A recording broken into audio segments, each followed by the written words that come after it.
What up, peeps? It's your boy Heckin Steve. Welcome back to the channel, and today I want to talk to you about going into debt for video games or for anything that you collect: shoes, movies, autographs, arcade machines. And there's a couple of things that we're going to talk about that's very important. First of all, a lot of people that watch the channel are adults. But there may be some younger adults, like in their early 20s, or maybe some kids. And the one thing that I want to stress to you the most is that one of the most important things that you can take care of as an adult is your credit and your credit score. And I know you probably hear that all the time, but take it from someone that has screwed it up and spent years getting it back to good standing. Finally, I'm there. But it's really easy to get a card, with like $300 limit on it, and then you say, you know what, screw it. What are they gonna do to me if I don't pay it? Well, then that 300 becomes 600, the 600 becomes 900, and then eventually you do pay it off, or maybe you wait 7 years for it to come off of your credit score. But eventually it's going to hurt real bad. And when it comes to buying a wall of games, it is not worth taking that risk. There is no estimated date that you need to have a huge collection of video games. It all starts with one purchase at a time. And man, I used to buy $300, $400, $500 worth of games at one time, and sometimes I still do that, yeah. But back when I was doing it, early last year, my financial situation was not as good as it is now, which I'm glad for, and I worked hard to fix that, of course. But having all this stuff, like I said, it's not worth the risk. There's all kinds of credit cards that you could get these days, even if you have horrible credit. And what you're doing there is you're accepting these cards, like Milestone is one of the terrible companies, Credit One, but there's a bunch of different ones. Even the top ones can sometimes be bad with annual fees, monthly fees. The APR is absurd. I'm not saying that you shouldn't use credit at all, but I'm just saying, like, you need to have top priority on making sure that you take care of that, and don't make minimum payments. You need to pay more than that, because that's exactly what they want you to do, because that'll wrap you up in the interest loop essentially forever, especially if you have like $1,000 card. If you're paying $30 a month on that, or $50 a month, versus the interest rate, which is typically around 30% for an okay card nowadays, that's crazy. But the reason that I bring this up, and the reason I think that it's so important, is because there is another YouTuber on here named Movies and Sue. She's enjoyable to watch if you like physical media, movie collecting, and they used to do the movie hunts. I don't know if she still goes out to the stores and stuff, because they don't really carry physical movies at stores anymore. But she recently put out a video talking about how much debt she had just from keeping up with the releases, buying the collector's editions, the steelbooks, and all of that. And man, I was just watching that, and I was just kind of disappointed to hear that. She was over $5,000 in debt on one card out of several cards. And I never commented or anything like that, because I didn't want to be part of that.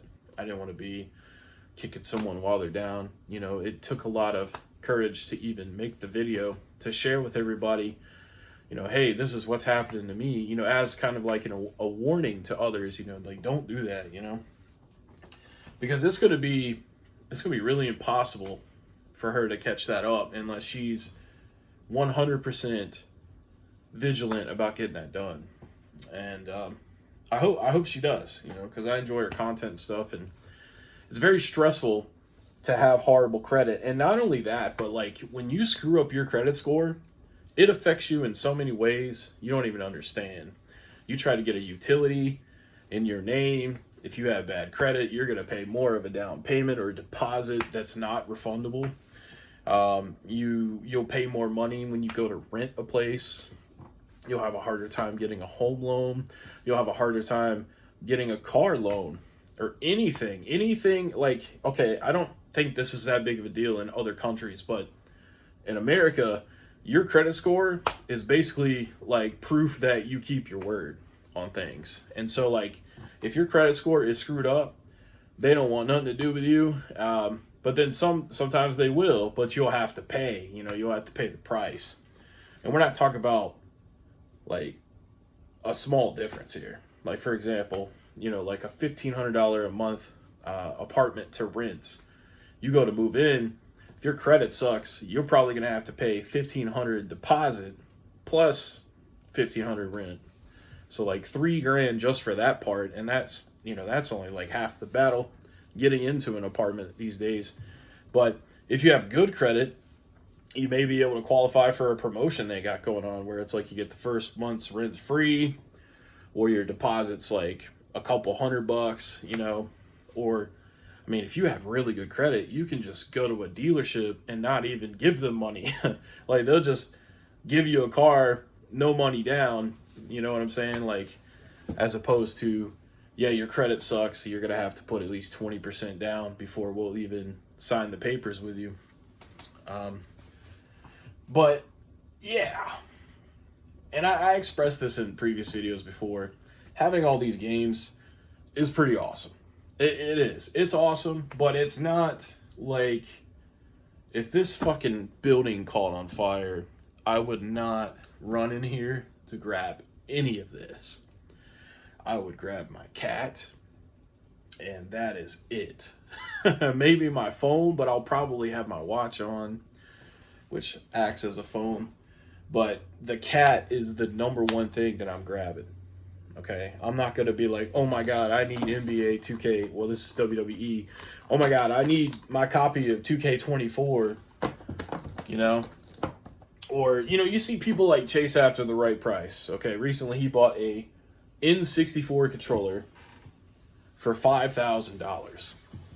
Now, he probably paid cash for that because he's been flipping for a while. And that's another thing, too. A lot of resellers, they flip to make their game collecting affordable so that they don't have to use credit or anything like that, which, in that sense, that's good. But you all know how I feel about resellers and how a lot of them can hurt more than they help.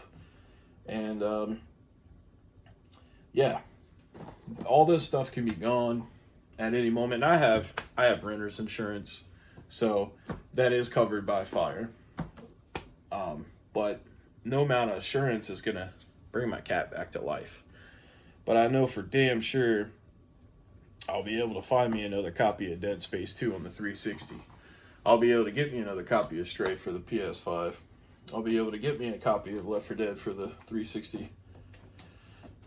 Or whatever the case may be, So putting all of that money into building a game collection, there's no rush, okay? And when you take the rush away, you take the using credit urgency away.